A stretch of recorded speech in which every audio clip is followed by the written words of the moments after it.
சுமார் 66 மில்லியன் ஆண்டுகளுக்கு முன்னாடி ஒரு சிட்டி சைஸ்ல இருக்கக்கூடிய பிரம்மாண்டமான செயற்கைக்கோள் நம்மளுடைய பூமியை தாக்கியிருக்கு. இதன் தாக்கம் 72 ட்ரில்லியன் டன் அல்லது 65 மெட்ரிக் டன் TNT வெடிப்புக்கு சமமான ஆற்றல். இப்போ மெக்சிகோவுடைய யுகாடன் அப்படின்ற ஒரு தீபகற்பத்துல 100 மைல் அகலம் இருக்கக்கூடிய ஒரு பள்ளம் இதனால உருவாகி இருக்கு. இந்த மாதிரியான விண்கல் பேரழிவு ஃபியூச்சர்லேயும் நடக்குமான்னு கேட்டால் அதுக்கான வாய்ப்புகள் ரொம்ப அதிகமாகவே இருக்கு. இந்த வீடியோவில் 5 அபாயகரமான விண்கல்ல பார்க்க போகிறோம். இது விழுந்தா என்ன ஆகும் அப்படிங்கிறத முதற்கொண்டு பார்ப்போம்.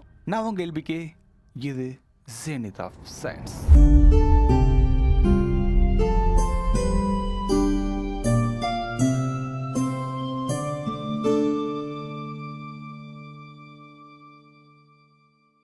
முதலாவதாக நம்ம விசிட் பண்ணக்கூடிய விண்கல் உங்களுக்கு ரொம்ப ஈஸியா தெரிஞ்ச பெனோ. செப்டம்பர் 1999 கண்டுபிடிக்கப்பட்ட இந்த பெனோ நம்ம அதிகாரப்பூர்வமா அதுக்கு 101955 பெனோ அப்படின்னு ஒரு பேர் வச்சிருக்கோம். இன்னொரு பேரு 1999 RQ36.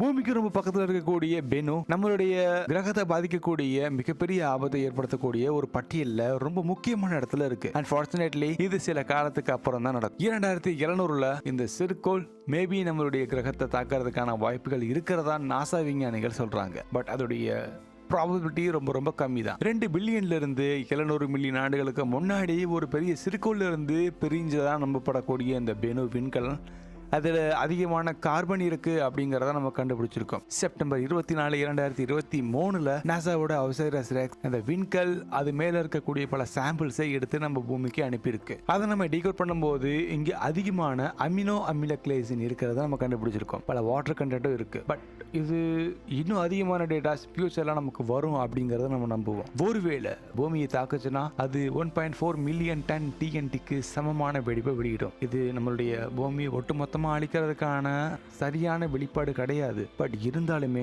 ரொம்ப அதிகமான மக்கள் தொகை இருக்கக்கூடிய நாடுல இது விழுந்துச்சுன்னா அதிகமான இறப்புகள் கண்டிப்பா ஏற்படும். அடுத்ததாக நம்ம விசிட் பண்ணக்கூடிய விண்கலுடைய பேரு 29075, அதாவது 1950 DA. இது பிப்ரவரி 1950 ஆரம்ப காலகட்டத்தில் கண்டுபிடிக்கப்பட்டது.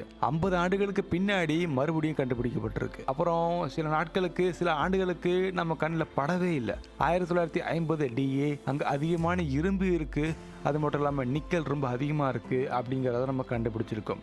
இது ரொம்ப அதிகமான மேடு வெள்ளங்கள் இருக்கக்கூடிய விண்கல்லாக இருக்கும் அப்படிங்கிறது நம்மளுடைய நம்பிக்கையும் கூட. இப்போ 1950 DA 0.0029% மட்டும் அல்லது 34,500 1% மட்டும்தான் இந்த விண்கல். இப்போ நம்ம பார்க்குற ஆஸ்ட்ராய்டான 1950 DA நம்ம பூமியில விழுகிறதுக்கான ப்ராபபிலிட்டி 0.0029% மட்டும் தான் இருக்கு. இது மார்ச் 16, 2880 நம்ம பூமியை தாக்குறதுக்கான வாய்ப்பு இருக்குன்றது நாசாவுடைய கருத்து. 1950 DA பூமியை தாக்குச்சுன்னா அது 75 மில்லியன் டன் TNTக்கு சமமான ஆற்றலை வெளியிடும்.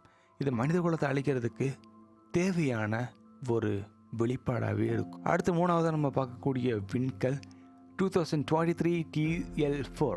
2023 கண்டுபிடிக்கப்பட்ட ஒரு புதிரான விண்வெளி பொருள் தான் இது.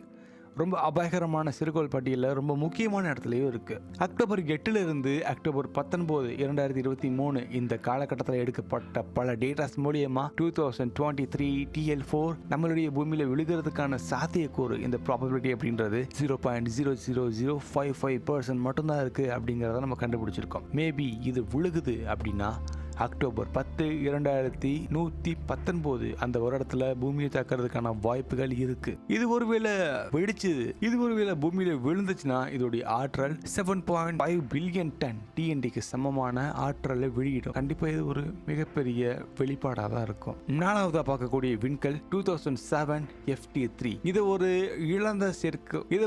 இழந்த சிறுகோள்னு சொல்லுவோம். ஏன்னா இது 2007 ஆண்டுக்கு பின்னாடி நம்மளால பார்க்கவே முடியல. இந்த பொருளுடைய சுற்றுப்பாதை, அதாவது இதோடைய பாத்தை நம்ம ஃபாலோ பண்ணும்போது இது சரியான கட்டுப்பாட்டில் இல்லை அப்படிங்கிறத நம்ம கண்டுபிடிச்சிருக்கோம். ஆனால் நாசா அவங்களுடைய கணிப்பு இந்த சிறுகோள் இது அவங்க எடுத்த டேட்டாஸை பேஸ் பண்ணி இது நம்ம பூமிக்குள்ள விழுகுது அப்படின்னா அதுக்கான ப்ராபபிலிட்டி 0.000096% மட்டும்தான் இருக்கு அப்படிங்கறத சொல்லியிருக்காங்க. ஒருவேளை இது நம்ம பூமியில விழுந்துச்சுன்னா அது 2.6 பில்லியன் டன் டிஎன்டிக்கு சமமான வெடிப்பை வெளியிடும். இது ஒரு மிகப்பெரிய நாட்டவே அழிக்கக்கூடிய அளவுக்கான ஒரு பேரழிவை தூண்டாதுன்னு நம்ம சொல்லுவோம். அண்ட் ஃபைனலா 1979 XB அப்படின்ற ஒரு விண்கலை நம்ம பார்த்துட்டு போவோம். நம்ம மிஸ் பண்ண இன்னொரு விண்கல் தான் இந்த 1979 X. சுமார் 40 ஆண்டுகளா இதை நம்ம பார்க்கவே இல்லை. இதனால சரியா இதை பத்தி நம்ம புரிஞ்சுக்கிறவே முடியல. இதோடைய சுற்றுப்பாதை, அதோடைய ஆர்பிட்டல் பாத் அப்படின்றது நமக்கு புரியாத ஒரு புதிதாவே இருக்கு. CNEOS அப்படின்ற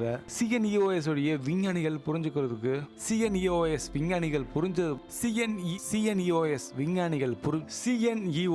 விஞ்ஞானிகள் அவங்களுடைய புரிதலின்படி டிசம்பர் 11, 1979 இது முதல்ல நம்ம பார்த்திருக்கோம். டிசம்பர் 14, 2113 அன்னைக்கு இது பூமியை தாக்குறதுக்கான வாய்ப்புகள் இருக்கு. அதுக்கான ப்ராபபிலிட்டி 0.000055% அப்படின்றத நம்ம கண்டுபிடிச்சிருக்கோம். ஒருவேளை இது பூமியில விழுந்துச்சுன்னா 30 பில்லியன் டன் TNT வெடிப்புக்கு சமமா இருக்கும். இது போதும் நம்மளுடைய பூமியில சில பகுதிகளை அழிக்கிறதுக்கான போதுமான வெளிப்பாடு அப்படிங்கறத நம்ம சொல்லலாம். இப்போ நம்ம பார்த்த இந்த விண்கல் வரிசையில உங்களுக்கு எது ரொம்ப இன்ட்ரெஸ்டா இருக்கு? இது விழுகிறதுக்கான சாத்தியக்கூறுகள் ரொம்ப ரொம்ப ரொம்ப ரொம்ப கம்மிங்கிறனாலுமே பூமியை சுத்தி வரக்கூடிய ஒரு ஸ்பேஸ் எலமெண்ட் அப்படின்ற ஒரு அடிப்படையில இப்போ நீங்க பார்த்துருக்கீங்க. உங்களுடைய கருத்தை மறக்காம சொல்லுங்க. இதை விட இன்ட்ரெஸ்டிங்கான வீடியோஸ் கண்டிப்பா நம்ம சேனல்ல இருக்கு. மேபி அதுக்கான லிங்க்ஸ் இப்போ ஐகார்ட்ல ஷோ ஆகலாம், நீங்க கிளிக் பண்ணி பாருங்க. இதே மாதிரி வேற ஒரு டிஃப்ரெண்டான விண்வெளி பகுதியை நம்ம கண்டிப்பா சேர்ந்து பயணிச்சு பார்க்கலாம்.